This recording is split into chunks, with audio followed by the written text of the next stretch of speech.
Boa noite, irmãos. Estamos agora dando início à matéria História da Igreja, nesse novo ciclo de seminário da Igreja Cristã no Morumbi, com o professor convidado, o pastor Ignaldo Hélio de Souza, professor de Teologia, de História, especialista nessa disciplina, com mais de 30 livros publicados nessas áreas. Serão 6 aulas postadas, transmitidas em seguida, todas as segundas-feiras, e todas as dúvidas poderão ser escritas no chat ou encaminhados para a nossa secretaria ou encaminhados diretamente para o pastor Ignaldo.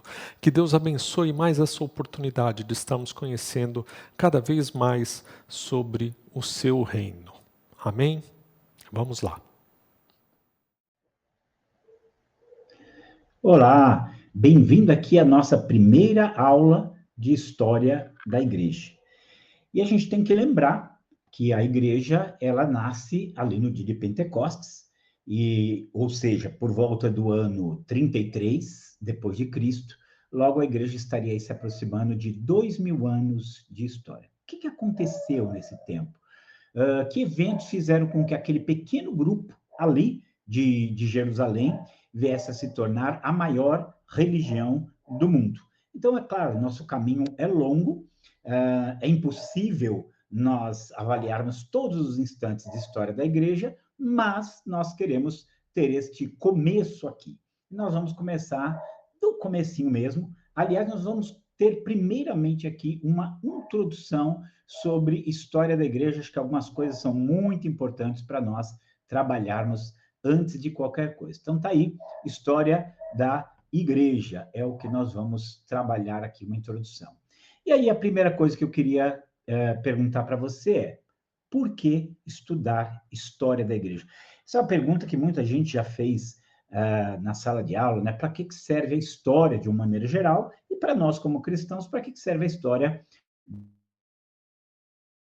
A história de um amigo meu, que ele foi dar aula, e ali hoje os jovens são muitos questionadores, e quando ele começa a explicar os fatos, os eventos, as coisas, um jovem ali, um adolescente, olha para ele e fala assim: mas esse pessoal que o senhor está falando aí já morreu? Ele falou: claro, já faz muitos anos, aqui faz muitos séculos que eles morreram. E esses negócios aí que aconteceram, quanto tempo faz? Faz tanto tempo que aconteceu isso. E para que eu quero saber disso? Foi a pergunta dele. Então, a gente tem que sempre se perguntar por dar história, qual o valor da história. Então, eu queria compartilhar com você, eu consideraria que pelo menos 3 coisas a história se torna muito importante para nós. Está aqui, tá? Os 3 impactos do conhecimento histórico na nossa vida é identidade, instrução e inspiração. Guarde esses 3 Is: identidade, instrução e inspiração. Mas vamos lá, nós vamos começar aqui pelo conhecimento histórico gerando em nós identidade. E aí eu começo com uma frase do Søren Kierkegaard, né, um filósofo dinamarquês, filósofo e teólogo dinamarquês, e ele diz o seguinte: a vida só pode ser vivida para frente, mas só pode ser compreendida para trás. E isso é muito interessante, eu vou aqui citar alguns pontos, né, que torna isso assim muito interessante. Mas pense você alguém que acordasse e ele não lembrasse nada do que aconteceu de ontem para trás. Tá? Essa pessoa, ele não ia identificar nem quem ele é. Eu tive um caso desse, conversando com uma jovem, ela já estava com 20 e poucos anos, noiva, e simplesmente se apagou da memória dela, ela só lembrava o que aconteceu de 13 anos para trás. Ou seja, ela não reconheceu o noivo dela, não reconhecia ninguém. Ela perdeu o sentido da vida. Então, o conhecimento histórico, ele vai gerar identidade em nós. Tá? Vamos lembrar ainda aqui aquele menino que cresceu, ali tem os seus pais, que o amaram, cuidaram dele, de repente vem e falam para ele assim: olha, você é adotado, né? Você é adotado. A primeira coisa que vem na mente dele é: quem são meus pais? Por que eles me abandonaram? Onde eles moram? E aí, então, eles vão atrás disso. E essa aí é a grande é o grande momento. Por quê? Porque ele percebe que a história dele não era realmente o que foi, então ele precisa achar a sua identidade. Para isso, ele vai pesquisar o quê? Ele vai pesquisar a sua história. Então, quando a gente pensa assim, o que é ser um cristão? Né? Por que eu me chamo cristão? Como é que começou a igreja? O que é um cristão protestante? Um cristão protestante evangélico. Tudo isso são coisas para nós pensarmos. Tudo nessa vida tem história. E a história é justamente esse elemento que nós usamos para criar a nossa identidade. Quanta gente, os pais vieram de outro país, de outra região, e isso se torna uma coisa importante porque a história, o conhecimento histórico vai gerar em nós identidade. Mas o conhecimento histórico também, com seus erros e acertos do passado, eles vão nos ajudar em nossas escolhas. Eu dou sempre assim uma coisa muito simples, né? Aqui é uma frase do Edmund Burke, muito conhecida, que um povo que não conhece a sua história está fadado a repeti-la. Então, quando ele conhece os aspectos negativos, ele busca evitá-los. Quando ele encontra os aspectos positivos, ele busca imitá-lo. E tudo na nossa vida vai aí. Então, uma coisa muito simples é, quem nunca, talvez muitos não fizeram isso, né? Eu fui um dos que fez, quem nunca colocou um dedo na tomada? Inclusive as tomadas hoje são pequenininhas, mas elas eram tomadas com um buraco grande, cabia o nosso dedo ali, e a gente colocava e tomava um choque. Mas nisso de tomar o choque, a gente nunca mais fazia. Por quê? Porque aquela experiência ruim, né? A experiência ruim, ela traz algo para nós. Eu já sei o que eu não devo fazer. E as experiências boas dizem, eu sei o que devo fazer. Então, a experiência, gente, ela é insubstituível. Eu posso estudar muitas coisas e isso me ajuda, mas a experiência, ela, de fato, ela nos dá uma vantagem de conhecimento. Eu dizia muito para meus filhos assim, eu não sou mais esperto que vocês, mas eu já vivi coisas que vocês não viveram. Então, o que que acontece? Um exemplo, na história de missões, a forma como as missões foram feitas no passado, elas não são feitas da mesma forma que hoje. Por quê? Porque eles viram quantas falhas aconteceram. Se você vê o filme, por exemplo, Uma Chama na Escuridão, que conta a história talvez aquele que é o pai das missões modernas, que é o William Carey, eu passo o filme e meus alunos falam, ó, quantos erros ele não cometeu? Cometeu, para que outros também não cometessem. Então, a gente costuma dizer assim, né, que a gente aprende com a experiência. Mas não dá para você experimentar tudo. Então, você aprende com a experiência dos outros. E a história vai fornecer essa experiência que é essencial. Por que você acha que se trabalha muito o tema do Holocausto, né, a Shoah, como dizem os judeus?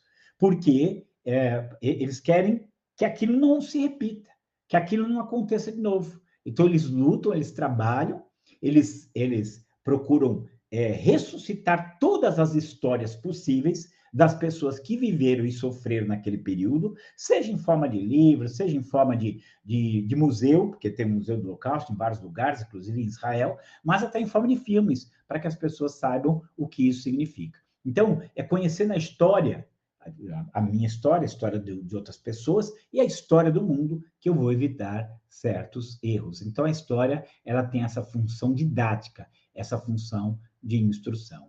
E aí, talvez uma das coisas mais fortes, né, é a gente pensar na inspiração que a história traz para nós. Senhor, ouvi falar da tua fama, tremo diante dos teus atos, Senhor. Realiza de novo, em nossa época, as mesmas obras, faz-as conhecidas em nosso tempo. Em tua ira, lembra-te da misericórdia. Essa é a essência da oração de Abacuque. Ou seja, ele conhecia o passado, e ele queria que esse passado fosse real hoje, esse passado se reproduzisse hoje. Então, a história, ela vai trazer para nós inspiração. Eu leio aquilo que foi feito no passado, e isso vai tocar na minha vida. É impossível você conhecer a história de pessoas e de fatos do passado e você não se inspirar. Eu costumo dizer que um dos livros que mais inspirou a minha vida é um livro chamado Heróis da Fé, que tem a biografia de 20 homens de Deus. Esse é um livro clássico, já se tornou clássico no Brasil, um livro do Orlando Boyer, editado pela CPAD, e ele é um livro que não tem jeito. Eu li aquilo aos 15 anos e aquilo impactou minha vida. Aqueles homens inspiraram a minha vida, inspiraram tudo que eu fiz. Então, a inspiração, ela é algo inerente à história, seja a história de indivíduos, seja a história de grandes acontecimentos. Um exemplo aqui, claro, né? Você pensa aí no apóstolo Paulo. Eu sei, a gente lê a história dele ali e todas as coisas que ele fez, que ele enfrentou, que ele experimentou de Deus, e a gente é tocado, é isso que eu quero ver na minha vida, é isso que eu quero para a minha vida. Então a história é inspiradora.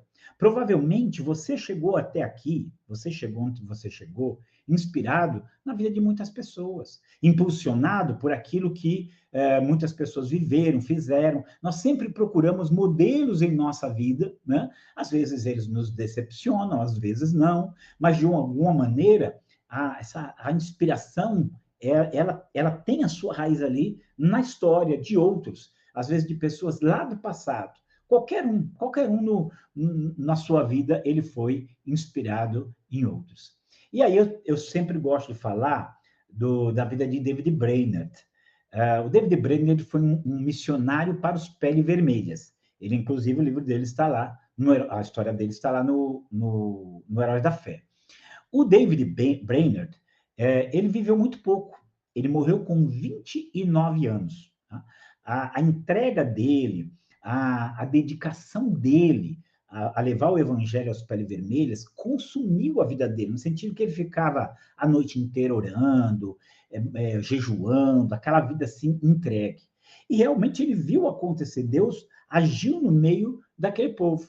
Mas a intensidade da entrega dele foi tão forte que ele faleceu. Ele ficou doente e faleceu. E ele estava noiva. A noiva, de tanta tristeza de ver ele morrer, faleceu também, foram os dois enterrados juntos. E o David Brainerd, ele era genro de um famoso homem de Deus também, que era o Jonathan Edwards. E o que o Jonathan Edwards fez? Pegou os diários do David Brainerd e transformou isso em um livro. Editou e transformou em um livro. Gente, que livro maravilhoso. Que história maravilhosa. E vamos lembrar que o século XIX foi o século das missões protestantes, onde milhares de pessoas foram para o mundo pregar o evangelho, com uma renúncia, com uma dedicação tremenda e forte. Não eram poucos os missionários, talvez fosse a grande maioria, que eram inspirados na vida e nos diários do David Brainerd. Até mesmo William Carey, que eu fiz referência ao filme dele, Uma Chama na Escuridão, dizem que quando ele foi para as missões, ele levou a Bíblia, os livros do Jonathan Edwards e levou o diário de David Brainerd, porque aquilo realmente inspirou, né? Inspirou. Agora, quer ver um negócio muito interessante? Quando o movimento missionário mundial começa, lá no século XIX, o Brasil não era um alvo, não era um alvo. Porque você olhava que tinha o catolicismo, né, reinante, e você olhava para a África, você olhava para os países islâmicos, você olhava para a China, para a Índia, você via muito mais necessidade. Até que um missionário chamado Henry Martin, o Henry Martin, ele vai para a Índia, está indo para a Índia, e naquela época, os navios que iam para a Índia, obrigatoriamente tinham que passar no Brasil. E o Henry Martin era uma dessas pessoas que tinha com ele o diário do David Brainerd, essa entrega estava ali. E o David Brainerd, esse missionário, influenciado pelo chamado, que é o chamado missionário, né? Influenciado pela entrega do David Brainerd, está indo para a Índia, e ele passa no Brasil. Quando ele passa no Brasil, ele fica chocado. E aí, então, ele escreve, esse é um documento, nessa carta dele é um documento, onde ele dizia mais ou menos assim, eu vejo cruzes em vários lugares, mas quando virá a verdadeira mensagem da cruz, né, eu vejo religiosidade por toda parte, mas onde virão os que realmente amam a Deus?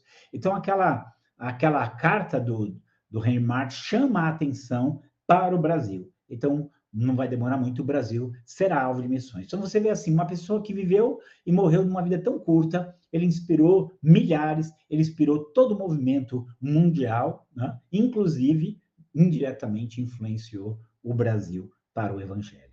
E aí essa frase aqui, né? Se Deus fez do passado, Deus fez no passado, pode fazer hoje. Se fez com outros, pode fazer em mim. Então, a história é isso, é inspiração. Você entendeu? A história a história é, primeiramente, identidade. Em segundo lugar, ela é instrução. E, em terceiro lugar, ela é inspiração. Né? É isso que a história ela traz para a nossa vida. Mas vamos lá, vamos continuar aqui naquilo que a história tem para oferecer na nossa vida. E aí eu não pude deixar de colocar aqui essa frase do Jürgen Moltmann, que é um teólogo alemão. Não vou dizer que é um teólogo da minha preferência, tem algumas coisas a serem criticadas, mas essa frase dele aqui me tocou muito. Ele diz assim: consciência histórica é consciência de missão. E conhecimento histórico é conhecimento transformador. Eu sou uma pessoa apaixonada por história e eu falo assim que, conhecendo a história, conhecendo o mover de Deus dentro da sua igreja, os homens que ele usou de formas diferentes, de formas múltiplas, não tem como você conhecer essa história e você não perceber que você também tem uma missão dentro dessa história. Não tem como você não ser transformado ao saber daquilo que outros fizeram lá atrás. Então, eu estou dando essa introdução aqui para que você se apaixone. O meu desejo é que você seja tão ou mais apaixonado do que eu por história. Porque é claro que nós teremos aqui um pouco de história. Por que eu digo um pouco? Porque a história, você vai ver aqui o que é história, vai ser algumas coisas interessantes. Então, há muito ainda que aprender, mas que você tenha essa paixão pela história, porque essa paixão pela história traz nós identidade, traz para nós instrução, traz para nós inspiração. Né? Que Deus possa nos inspirar com a história do seu mover entre o seu povo no tempo. Mas está aqui, né? Começa aqui, o que é história? Tá, o que nós vamos aqui, eu costumo usar isso aqui para a gente entender algumas coisas, né? Então, eu digo que história é fato, tá? História é registro de fatos. E terceiro, história é interpretação dos registros de fatos. Então, é fato, registro de fato e interpretação de registro de fatos. É isso que é história. Bom, então vamos lá. História é fato. O que eu quero dizer com isso? Gente, tudo que acontece é história. Tudo, desde o menor ao maior detalhe, né? Tudo é história. Agora, essa quantidade de fatos que são inumeráveis, que acontece todos os dias, em todos os âmbitos, só uma pessoa conhece: Deus. Só Deus conhece tudo que acontece, tá? Só Ele conhece. Os fatos da história, eles são inumeráveis demais para que a gente possa contá-los. A gente pode pegar até os fatos da sua vida, você não é capaz de enumerar todos. Se você for escrever um livro da sua vida, por maior que esse livro seja, ele pode ter vários tomos, vários volumes, mas ele não vai conseguir abranger tudo. Por quê? Porque é impossível você escrever, né? Eu falo assim, gosto de dizer para meus alunos, né? Estou aqui, eu vou gastar, mesmo que eu gaste 20, 30 horas, 40 horas numa aula, numa disciplina de história da igreja, mas 40 horas, eu estou usando 40 horas para descrever 2.000 anos, é óbvio que eu não vou conseguir falar tudo. Imagine se não consigo descrever de uma pessoa, quanto mais a história da igreja toda, tá? Essa dimensão da história, em cada ato, cada detalhe, esse aí, só Deus conhece. O que nós temos são pequenos vestígios daquilo que aconteceu no passado, daquilo que está lá. Tudo que nós temos, a gente entende assim, quando você está estudando, seja uma pessoa, seja um movimento, seja um acontecimento, um evento, você está estudando cortes. É um corte na história, uma pequena fatiazinha ali para você poder entender o todo. Então, nosso conhecimento histórico sempre será um conhecimento limitado. Como diz o apóstolo Paulo, em parte conhecemos e em parte profetizamos. Mas vamos lá. A história também é registro de fatos. Então, muitos desses fatos, eles foram registrados. Quando a gente fala de registro, né, a gente tem que ter consciência de que uma fatiazinha das coisas foi registrada. Um pouco da vida de alguém, um pouco dos acontecimentos de um lugar, um pouco dos eventos ali, é uma parte assim. Então, a história ela só nos deixou vestígios. Aqui tem uma frase, né, famosa: o que sabemos é uma gota, o que ignoramos é um oceano. Às vezes eu falo assim, talvez a gente possa dizer isso do conhecimento histórico, mas no conhecimento geral, o que nós sabemos é uma gota. O que nós ignoramos é o universo. Então, nosso conhecimento, ele vai ser sempre um conhecimento muito restrito, muito pequeno, né? Mas, né, embora poucos, o desafio da história é reconstruir o passado com as peças e lacunas que restaram.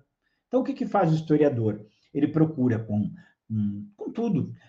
Vou falar assim, uma ruína, um monumento, um livro, uma imagem, um desenho. Né? Realmente você até hoje, você fala muito, né, dos grandes mistérios da história, e hoje você tem uma série de documentários, de trabalhos que eles mostram mistérios dentro da história, e realmente é, as lacunas são muito grandes para você entender o que aconteceu. Agora, eu gosto muito de dizer isso em várias circunstâncias. A questão é, não é porque nós não sabemos tudo que nós não sabemos nada. Então, não, as pessoas às vezes querem partir assim, não, a gente não sabe tudo, a gente sabe muito pouco, sim, mas saber muito pouco não é o mesmo que não saber nada.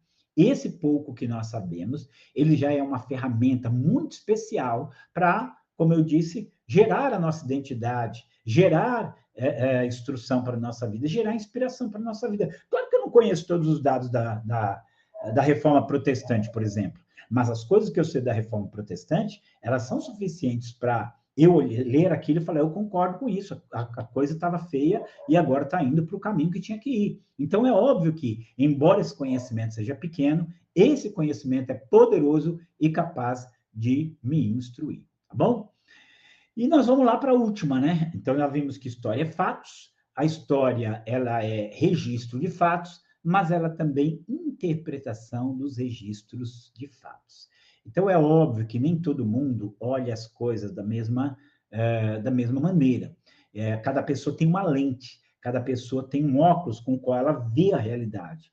Então, o que um fato histórico ele significa para uma pessoa, ele pode não significar para outra. Eu sempre dou muito o exemplo aqui da reforma protestante. Né? Uma pessoa secular, uma pessoa que não crê em Deus, ele vai olhar para a reforma protestante e ele vai dizer o seguinte: aquilo ali era questões econômicas, questões políticas. Eles chegam a dizer que era um caso até do Voltaire, que é um filósofo francês, ali do século XVIII, e o Lutero falava, a reforma, foi aqui o nome dele? O Voltaire, né? Voltaire, ele falava que a reforma protestante foi uma briga de monges, uma briga lá, debate de monges, não era só isso, não. Os católicos, eles olham para a reforma e eles falam o quê? Eles falam que aquilo ali foi uma heresia que surgiu, né? Uma heresia que surgiu. Eu lembro assim, minha mãe é de origem nordestina e muito católica lá, e ela sempre falava para mim assim, os padres, eles falam que os crentes surgiram porque um padre queria casar com a freira e ele não podia, então ele criou a igreja protestante para poder casar com ela. É uma visão, né? Interpretando, distorcendo ali um fato. Eu e você, como evangélico, conhecemos a Bíblia, conhecemos a palavra e tivemos a transformadora da palavra de Deus, a gente vê ali um mover de Deus dentro da história, muito claro, para recuperar, né, recuperar aquilo que estava sendo perdido. Então, dentro dessa interpretação, nós temos que entender que nós temos a Bíblia.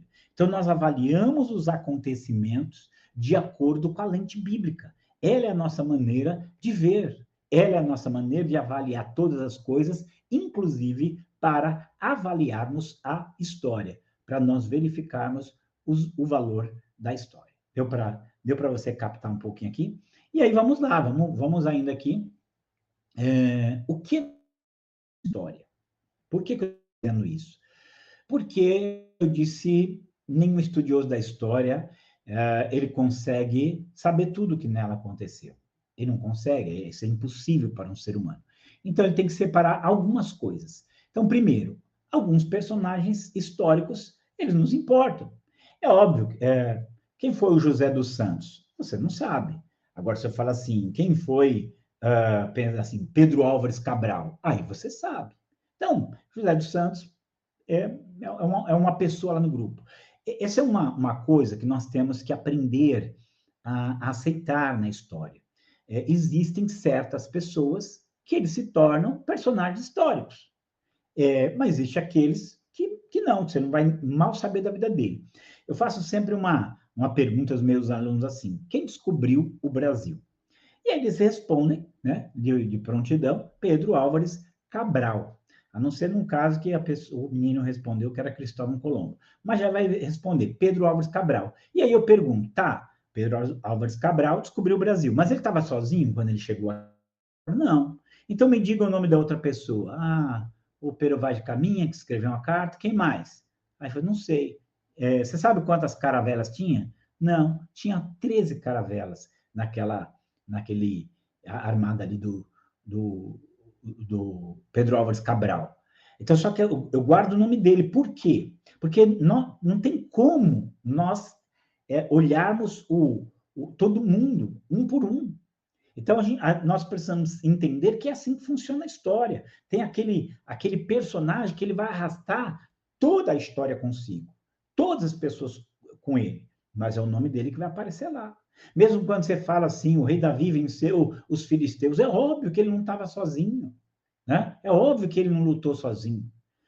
O apóstolo Paulo evangelizou a Ásia e a Europa. Sozinho, não, basta você ler as epístolas. Você vai ver que tem muita gente com ele e provavelmente tem muita gente que não está citada lá nas epístolas. Aí eu quero só distinguir o seguinte para você. Quando eu vou estudar história, eu vou pegar esses personagens históricos. Mas isso não significa que os outros não fizeram história também. Porque ninguém faz nada sozinho.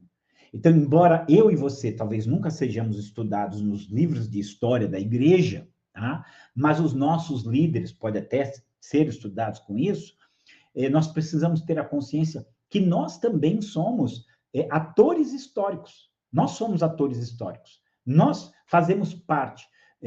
Nós temos a nossa parcela para que as coisas sejam realizadas. Há 100 anos atrás, o número de evangélicos nesse país era talvez 2%, 3%. Hoje, alguns preveem que até 2030, um terço dessa nação será composta de cristãos evangélicos. Agora, isso aconteceu o quê? Só com os líderes? Só os líderes? Não, de forma nenhuma. Nem só os líderes. Mas cada pessoa teve um papel. Cada pessoa realizou algo. Então, nós temos que pensar que ser um personagem histórico, todos nós somos. Ser um personagem histórico para ser estudado, para ser referência na história, aí você pode ter certeza que isso aí, somente alguns chegarão nesse ponto de serem considerados personagens históricos. Então, é óbvio, aí nós vamos, simplesmente, alguns de nós estarão nessa lista de personagens históricos. E aí nós temos que pensar nos eventos históricos. Aliás, antes de passar para os eventos históricos, uma coisa que é curiosa, né? Vai valer para os personagens históricos e para os demais pontos ali também. Num dado momento, você olha para uma pessoa e você não sabe se ele vai ser um personagem histórico, né? Eu brinco assim, né? Eu falo assim, quem é o presidente do Brasil, né? O Lula, várias vezes, ele um dia ele veio de Pau de Arara, aqueles caminhões que vinham lá do Nordeste. Quem é que ia imaginar que ele ia ser o presidente do Brasil? Naquele dia, vamos pegar aqui Jesus, vamos pensar naquele dia que ele estava lá no templo, narrado ali em Lucas 2, e conversando ali com os escribas, conversando ali com aquelas pessoas. Quem é que ia imaginar que ele ia ser a pessoa mais importante da história do mundo, que ele era o Messias? Então, os personagens históricos, eles podem surgir, de destaque, pode surgir a qualquer momento, a qualquer instante, eles podem ali ir surgir. A mesma coisa são os eventos históricos. Então, às vezes, um acontecimento que parece sem muita importância, mas ele pode vir a se tornar um momento importante na história. Eu gosto muito de contar a história como que era? Movimento Movimento de Oração do Monte de Feno. Numa universidade, os jovens que estavam ali, eles eram cristãos naquela universidade, e eles resolvem, então, ir para um campo longe, assim, à noite, para orar. Só que começou a chover. E aí, quando começou a chover, tinha um monte de feno, eles fizeram uma cabaninha e ficaram ali. Mas no que eles ficaram ali, eles começaram a conversar e se comprometeram ali de entregar a sua vida para missões. E isso resultou em um movimento missionário muito forte, que levou muitas pessoas ao campo. Ou seja, um evento simples, uma oração no campo, se tornou um movimento tremendo. Então, dentro de eventos, às vezes parecem nada, mas eles se tornam eventos importantes. Nem todo evento vai estar registrado no livro de história, mas você pode ter certeza que muitos estarão ali. E, por fim, os movimentos. Quando fala movimento, por exemplo, eu perguntar assim para você já ouviu falar do movimento quietista? Provavelmente você nunca ouviu falar, mas ele é um movimento dentro da igreja cristã. Agora, você fala assim, o movimento pentecostal, já ouviu falar? O movimento da reforma protestante, você já ouviu falar? E aí vai embora. Pegando aqui eventos, né, pensa assim, eu falo muito isso da reforma protestante, que não foi assim. O Lutero falou assim, eu acho que eu vou fazer a reforma protestante. E ele foi lá, fixou as 95 teses na porta do castelo de Wittenberg para dar início à reforma protestante. Não foi nada disso, gente. Ele estava ali, era uma coisa comum, fixou aquilo ali para a gente poder conversar, para poder debater aquela questão das indulgências. Mas aquele ato simples acabou sendo o fósforo que foi riscado para dar origem a um dos movimentos mais poderosos dentro do cristianismo, que é a reforma protestante. Então, a gente entender que nós vamos estudar alguns personagens históricos, alguns eventos históricos e alguns movimentos históricos, que são aqueles que são mais importantes e são eles que fazem as engrenagens da história da igreja se movimentar. E aí eu quero só passar aqui para vocês, aqui é uma pequena linha do tempo, que eu costumo dizer o seguinte, hoje a gente não trabalha muito guardando nomes e datas, mas algumas datas elas são essenciais. O nascimento da igreja, 33 depois de Cristo, a conversão ou adesão de Constantino ao cristianismo, em 313, a separação, surgimento da igreja ortodoxa grega, em 1054, e a reforma protestante aí, em 1517. Essa linha do tempo nos ajuda aí a entender um pouco dessa nossa caminhada. Claro que entre elas, muitas coisas vão se inserir aí. Então, vamos continuar aqui falando da história da igreja, e agora nós vamos entrar propriamente dito nessa história, né? E o que nós vamos falar aqui? Nós vamos falar sobre o livro de Atos dos Apóstolos e a respeito dos 12 apóstolos aqui. Algumas coisas para nós começarmos aqui com o livro de Atos dos Apóstolos, né? Primeira coisa que a gente tem que ter em mente é que o livro de Atos dos Apóstolos é o primeiro livro de história da igreja. O próximo livro de história da igreja, como nós vamos ver, é só lá no século IV, né? com história eclesiástica de Eusébio de Cesareia. Mas o livro de Atos dos Apóstolos, ele é aquele que vai narrar o início da igreja e o seu desenvolvimento. Agora, nós não podemos esquecer que o livro de Atos dos Apóstolos não é só o primeiro livro de história da igreja. Na verdade, nós temos que ter em mente que, além de ser o primeiro livro de história da igreja, ele é também o único inspirado, ele é o único canônico. Então, nós temos ali uma história da igreja, uma história fidedigna, confiável, tá? E temos ali também, ao mesmo tempo, uma história fidedigna, confiável e inspirada pelo Espírito Santo. E aí nós temos que entrar num outro detalhe do livro de Atos dos Apóstolos. Claro que, ao dar os nomes aos livros, né, as pessoas elas pensavam que nome nós vamos dar a esse livro. E, embora o livro chame Atos dos Apóstolos, você tem ali apenas o começo, né, talvez até o capítulo 9, no máximo até o capítulo 12, falando dos apóstolos, mas, na verdade, está falando de Pedro e João. Outros apóstolos sequer aparecem ou só são mencionados ali. E do capítulo 13 em diante, você tem ali o apóstolo Paulo como protagonista. Então, o livro, na verdade, como alguns já até sugeriram, seria um nome bem sugestivo, né? Chamar o livro de Atos Apóstolos de Atos do Espírito Santo. Eu quero entrar aqui, a gente falar do livro de Atos Apóstolos, mas a nossa intenção aqui é mais uma visão de história da igreja, tá? Nossa intenção aqui não é ter um aprofundamento do livro de Atos, até porque outras matérias, elas entram nos livros bíblicos e estudam eles com a maior profundidade. Nós queremos só pegar um pouquinho aqui, ter um vislumbre dele, dentro daquilo que nos interessa na história da igreja.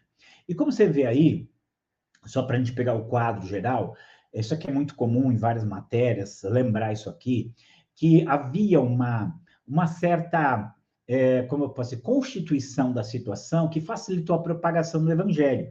É aquilo que está escrito lá em Gálatas, capítulo 4, verso 4, onde diz que na plenitude dos tempos, Deus enviou o seu Filho. Essa ideia de plenitude dos tempos, que é uma palavra que nos traz a ideia de um tempo adequado, um tempo que já está maduro. No grego, você sabe que tempo é cronos, né? Você tem cronômetro, cronometrar, né?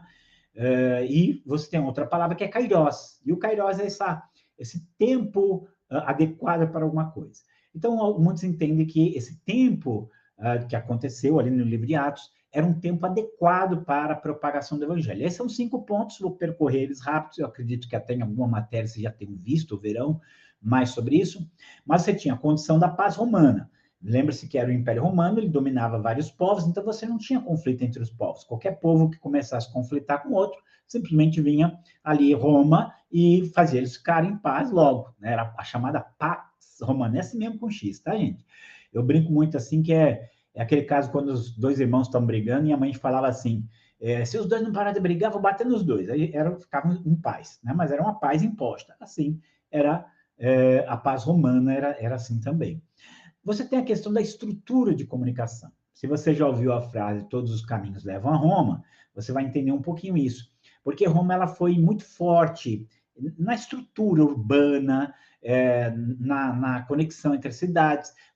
Vamos lembrar que o Império Romano ele pegava o sul da Europa até o norte da África. E você poderia ir de qualquer ponto do Império até Roma por estrada ou pelo mar Mediterrâneo. Quando você lê, né, as viagens de Paulo, ou ele está se deslocando num navio ou ele está se deslocando a pé. Por quê? Porque havia assim, toda uma estrutura que facilitou muito as viagens dele pelo Império Romano e a pregação. Você tinha uma língua que era uma língua internacional, assim como você tem hoje o inglês, né? O inglês hoje é qualquer lugar do mundo você for, a língua que conecta todos os povos é inglês, naquela época era o grego.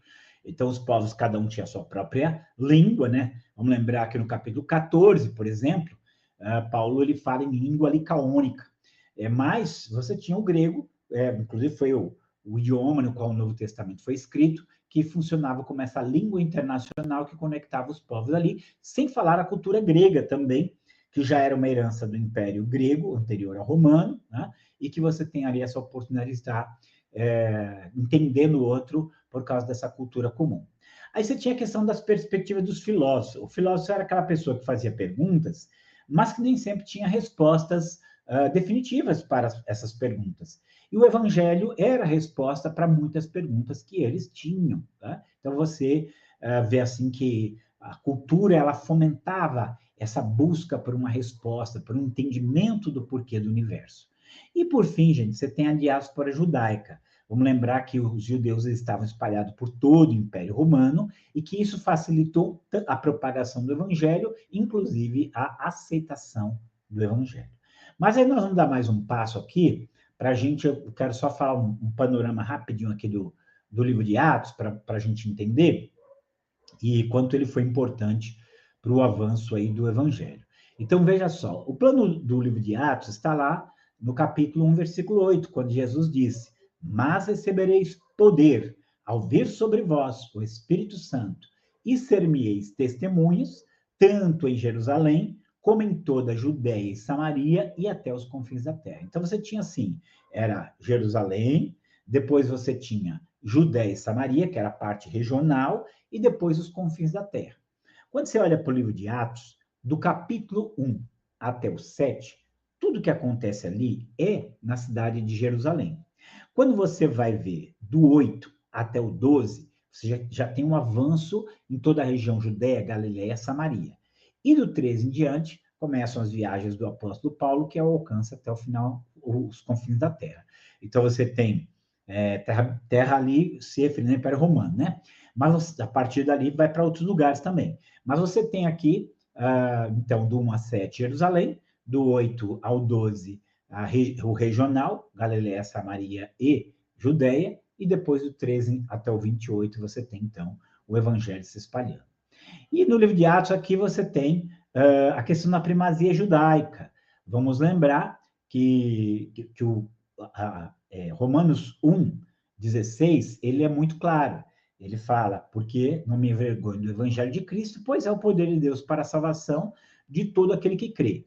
Primeiro do judeu e também do grego. Por que primeiro do judeu? Gente, nós temos que lembrar que a mensagem, o povo que esperava o evangelho era o povo judeu. Todo o contexto que nós lidamos, no Novo Testamento como um todo, e em Atos particularmente, é o contexto judaico. Praticamente em todo o livro de Atos, a grande maioria de convertidos eram judeus, já os gentios entrando ali também, mas a primazia ela era judaica. Tanto que, no item 4 aí, como você vê, as sinagogas eram o ponto de expansão. Paulo chegava numa cidade, onde ele ia, na sinagoga. Num detalhe aqui, só para ilustrar, quando você chega em Atos 16, que Paulo vai para Filipos, fala assim, achando ele um lugar de oração. O que era esse lugar de oração? Ali onde ele evangeliza Lídia, onde se manifesta aquela mulher com espírito de adivinhação. O que era ali aquele lugar? Quando não havia um número muito grande de judeus, eles não faziam uma sinagoga. Eles achavam um lugar onde eles faziam oração e leitura da palavra. Então, sempre essa coisa de chegar e primeiro vão para a sinagoga. Por quê? Porque era digamos assim, a primazia judaica ali. Aí vamos voltar para o item 3 aqui. Mentalidade judaica excludente. Não era só, gente, um desafio geográfico, aliás, não era só um desafio geográfico para levar o evangelho. Você tinha um desafio étnico também, um desafio cultural. Por quê? Porque o judeu ele sempre foi instruído para não se misturar com outros povos. Então, ele não comia, inclusive, com quem não era judeu. Quando você chega, assim, como um exemplo bom, né, que é o Atos 10, o caso de Cornélio, você vê que para Pedro poder ir lá, teve que um anjo aparecer para Cornélio, teve que Pedro ter uma visão, teve que o Espírito Santo falar com ele, e mesmo assim, ele foi chamado a atenção porque entrou na casa de um homem não judeu, um homem gentil.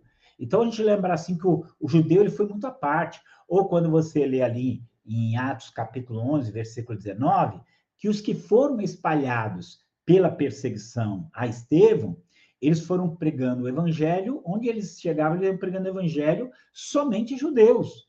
Então, para quebrar essa barreira foi muito difícil. Quando eles pregam lá, um grupo começa a pregar lá em Antioquia da Síria, é quando um grupo de gregos eles se convertem. E aí é onde as coisas de fato acontecem. Né? O ponto 5 aqui, o choque cultural greco-judaico, que está ali ilustrado por vários pontos, né? Mas em Atos 17, com a visita do apóstolo Paulo em Atenas, esse choque cultural greco-judaico fica claro. Ele fala assim, o que esse falador quer dizer? Ele está pregando deuses estranhos. Quando Paulo fala de ressurreição, eles não querem nem ouvir. Porque a visão judaica, ela é herdeira da revelação de Deus. Ela é herdeira da Bíblia, do Antigo Testamento ali. Então, muita coisa que falava, eles não conseguiam entender. Então, esse choque, ele vai começar a acontecer. É o choque, chamamos do choque cultural. Mas, até então, os judeus, eles ficavam nos seus cantos, servindo ao Senhor. Alguns gentios sempre se aproximavam, né? Às vezes até se convertiam ao judaísmo, que eram os prosélitos, mas eles não iam levar a palavra para os povos ali ao redor. Agora, o evangelho, ele nasce missionário. E como o evangelho nasce missionário, ele vai ter esse choque cultural aí. E aí nós temos no ponto 6 aqui, o caso do Concílio de Jerusalém, que é um momento muito importante da história da igreja. Por quê? Porque, você veja bem, Paulo começou a pregar, os gentios se convertendo, e muitos dos judeus entendiam que para um gentio seguir o Messias, que era o Messias judaico, era o Messias prometido nas escrituras judaicas, o pessoal tinha que se converter ao judaísmo, os homens tinham que se circuncidar, parar de comer certas coisas, seguir as rígidas leis judaicas. Então, o pessoal começou a pressionar os convertidos de Paulo. É aí que Paulo vai em Jerusalém e vai conversar com os demais apóstolos. O capítulo 15, que é este capítulo do Concílio de Jerusalém, decide o seguinte, que não, que o gentil não precisa se tornar judeu para seguir o Messias, que basta se abster da idolatria, da prostituição, do sangue do que é sufocado. Pronto. E isso foi algo que possibilitou assim um desenvolvimento muito grande do Evangelho. Se não fosse essa decisão do Concílio de Jerusalém e o trabalho do apóstolo Paulo, seja o seu trabalho missionário, seja o seu trabalho teológico nas epístolas, com certeza o Evangelho jamais passaria de uma seita judaica. Mas ele teve a visão e ele conseguiu passar muito bem.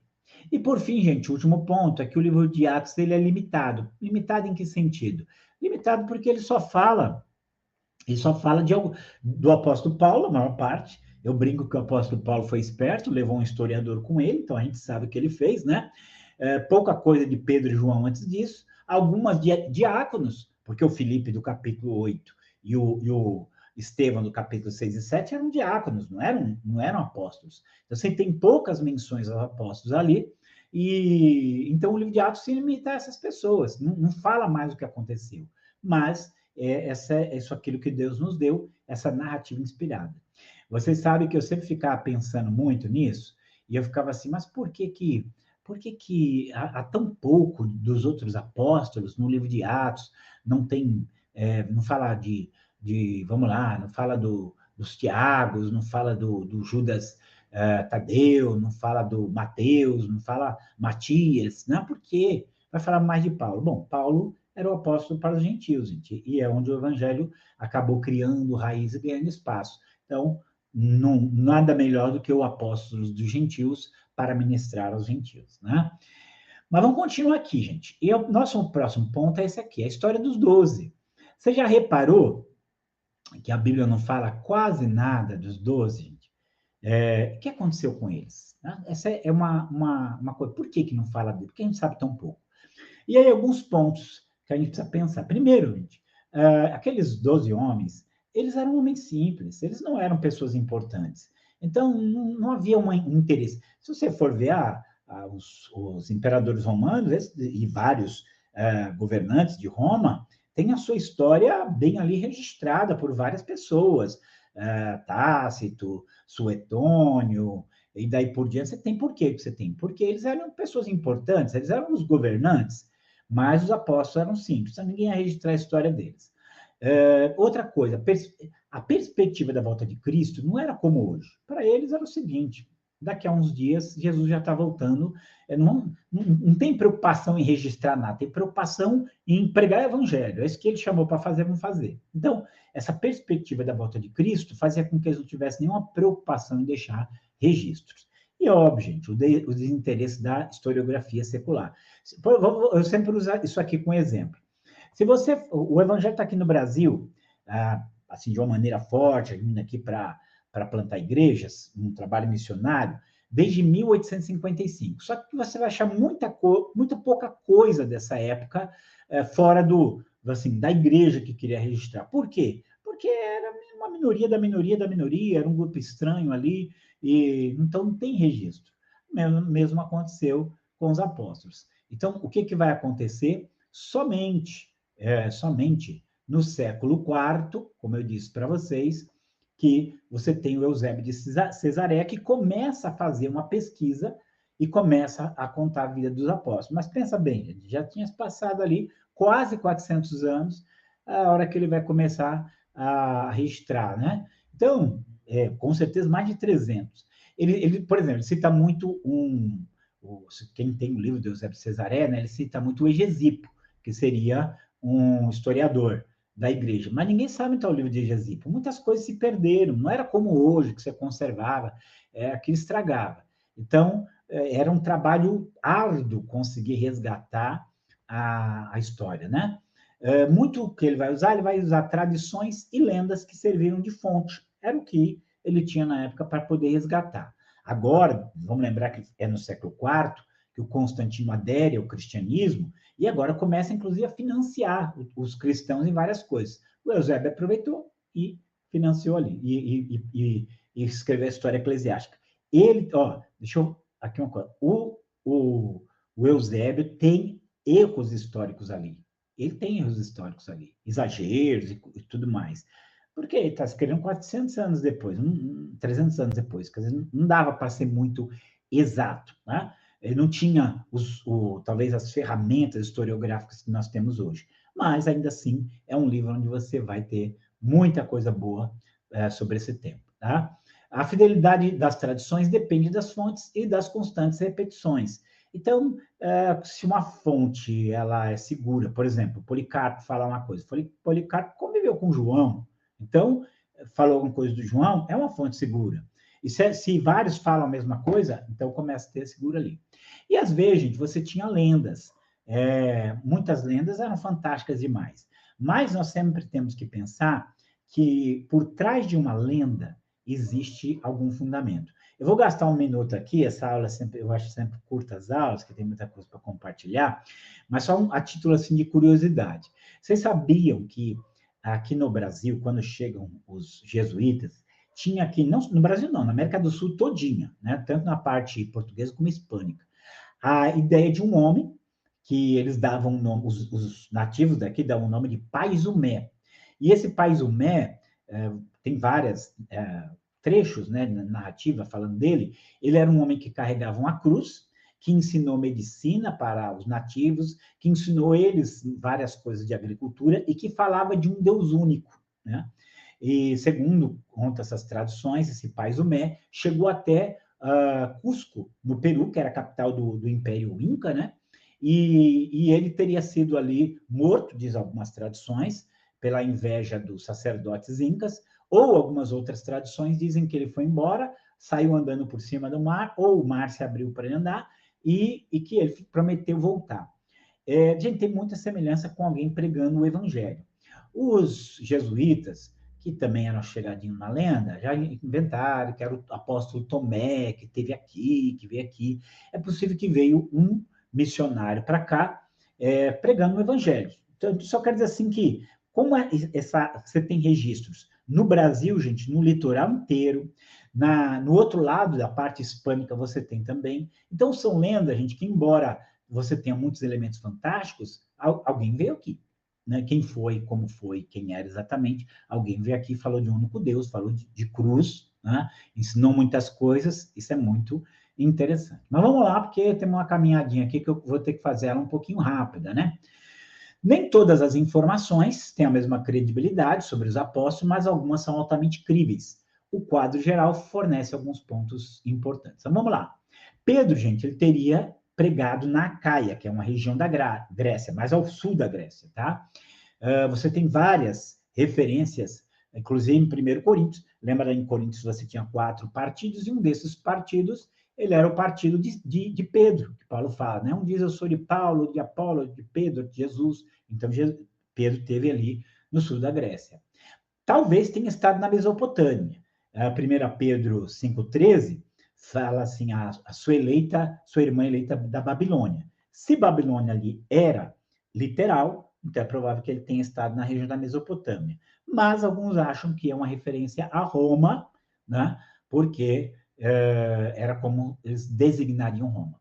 Aí você tem a Bretanha e Roma, que são possíveis locais do apóstolo Pedro, ou seja, ele pregou onde hoje seria a Inglaterra.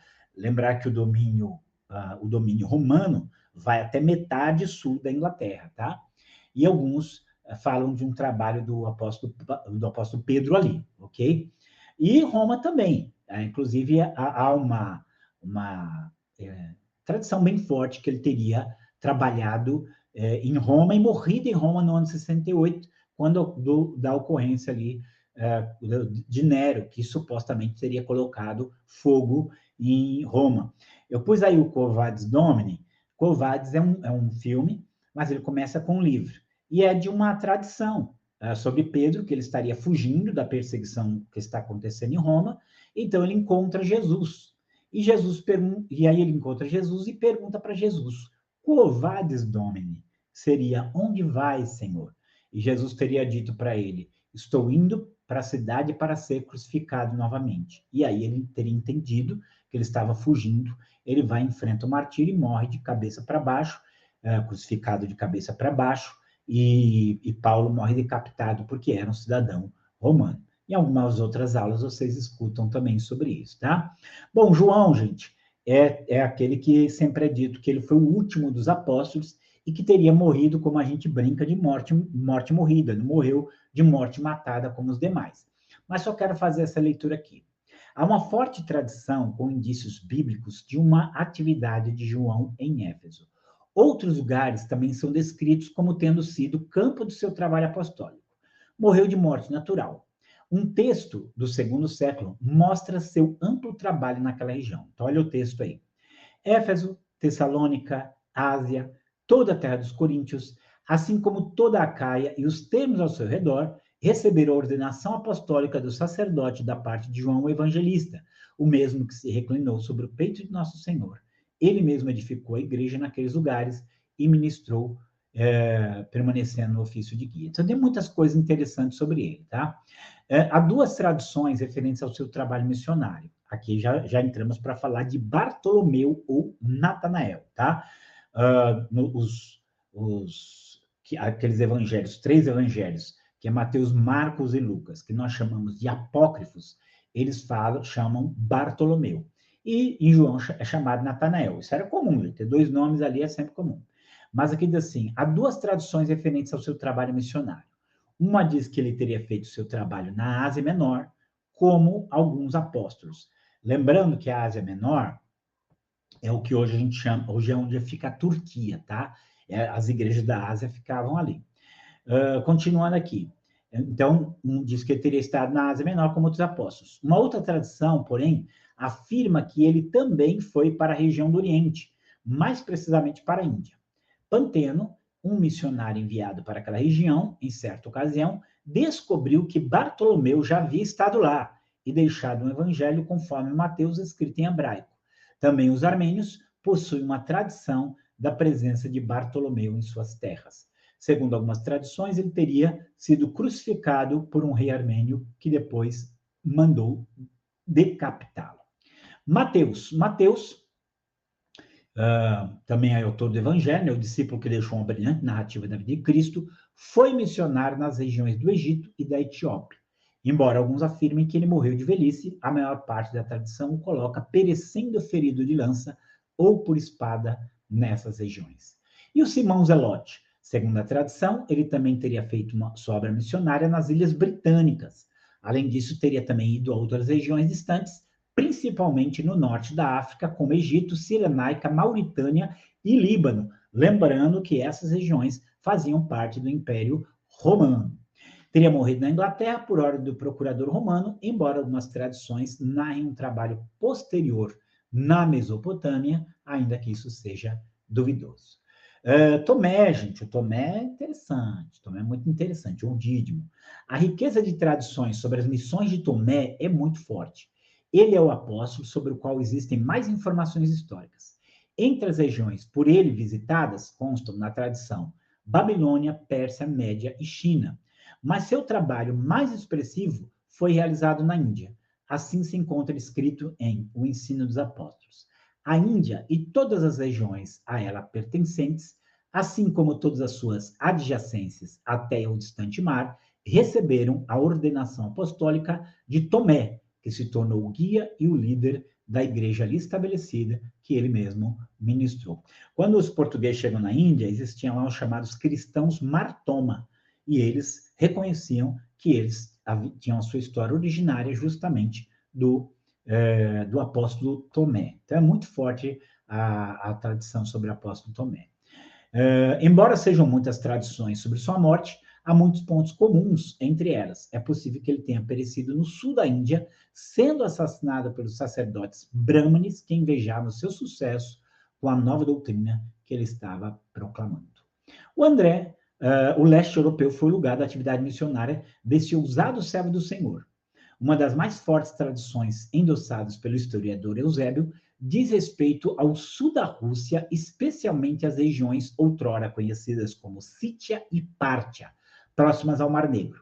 Outros lugares em que ele teria trabalhado seria Bizâncio, que é hoje Istambul, né? Na Trácia, em Épiros, e no Peloponeso, que é ali a Grécia já, né? Também na Bitínia. Também Bitínia já é uma região da Ásia Menor, região da Turquia hoje. A tradição diz que seu martírio teria ocorrido na Grécia. Como curiosidade, ele teria perecido em uma cruz de forma de X, que ganhou, por isso, o nome de Cruz de Santo André. O Judas Tadeu, há muito pouca informação a respeito desse apóstolo. Mesmo nos evangelhos, sua figura permanece muito obscura. há conexões que ligam seu trabalho missionário com a igreja armênia, mas trata-se de especulação. Mas há muito também a respeito da sua morte, há apenas muitas, mas não há também muito a respeito da sua morte, há apenas fontes que indicam que ele teria morrido em uma idade bastante jovem. O Matias, substituto de Judas Iscariotas, de pouca tradição que restou, ele teria feito a sua obra missionária na região da Armênia.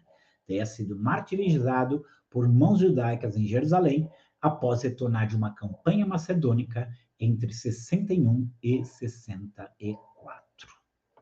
Vamos lá para a gente aqui terminar. Eu pus esse mapa aqui para vocês poderem ver um pouquinho dessa região, né?